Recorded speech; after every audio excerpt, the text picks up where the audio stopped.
এজন্য ওয়ার্ডের নেতৃবৃন্দ আপনাদেরকে এই দায়িত্বটি সঠিকভাবে পালন করতে হবে, যাতে সবাই যারা আগ্রহী সদস্য হওয়ার সুযোগ পায় বা নবায়ন করার সুযোগ পায়।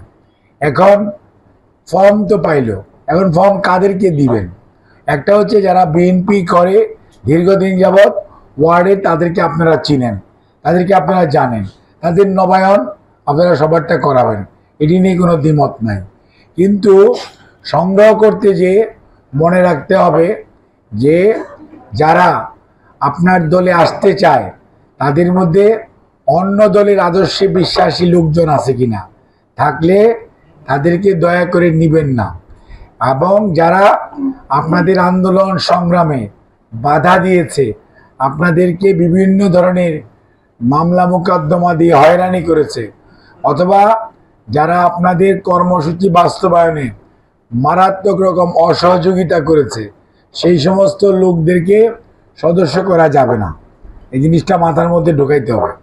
আবার সমাজের অনেক মানুষ আছে যারা বললে আশেপাশে একটা পাড়ার মানুষ, একটা গ্রামের মানুষ, একটা গোত্রের মানুষ তাকে মুরব্বি মানে, তার কথা শুনে সেই সমস্ত শিক্ষক, সেই সমস্ত ব্যবসায়ী, সেই সমস্ত সমাজের মানে যারা গণ্যমান্য ব্যক্তি অথবা পিছিয়ে পড়া মানুষ, তারা যদি আসতে চায় তাদেরকে আপনারা সদস্য সংগ্রহের সাথে সম্পৃক্ত করবেন। হিন্দু, মুসলমান, বৌদ্ধ, খ্রিস্টান কোনো বাছাবাছি নাই।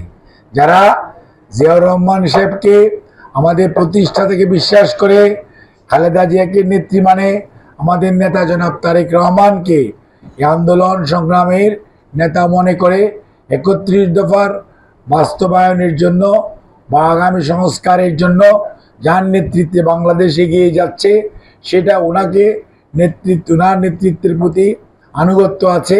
সেই সাথে বাংলাদেশি জাতীয়তাবাদের প্রতি যাদের বিশ্বাস রয়েছে, সেই সমস্ত মানুষরা যদি আসতে চায় তাদেরকে অবশ্যই আসবেন।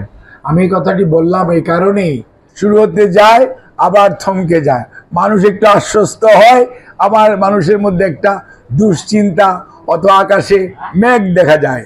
আমরা সুস্পষ্ট ভাষায় বলতে চাই, আকাশে যত ঝড় তুফান মেঘ বৃষ্টি বাদল থাকুক না কেন, বাংলাদেশের মানুষ গণতন্ত্রের জন্য ভোটাধিকার প্রয়োগ করার জন্য উন্মুখ হয়ে আছে। বিগত 17 বৎসর তারা তাদের অধিকার প্রয়োগ করতে পারেন নাই।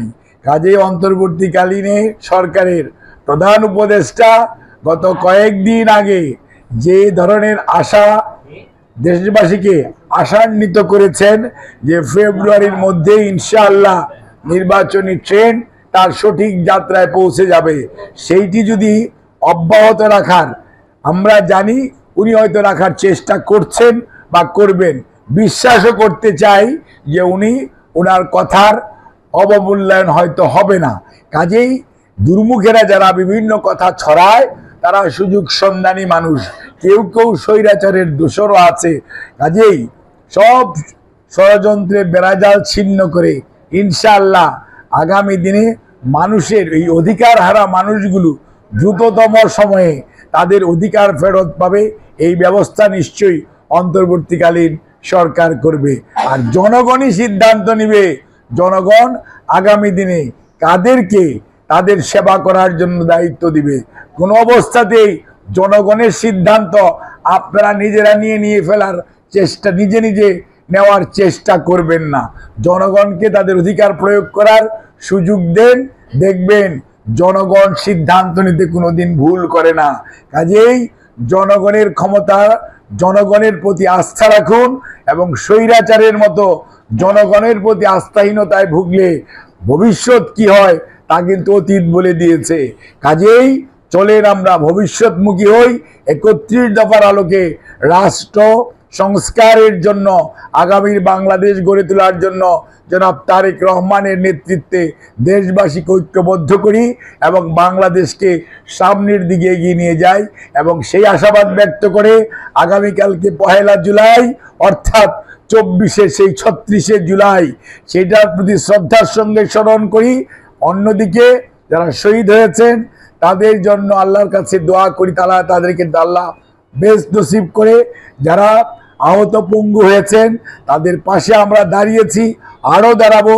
তাদের পুনর্বাসনের ব্যবস্থা, তাদের আকাঙ্ক্ষা হচ্ছে জনগণের অধিকার ফেরত, গণতন্ত্র পুনরুদ্ধারের জন্য সবাই মিলে চেষ্টা করি।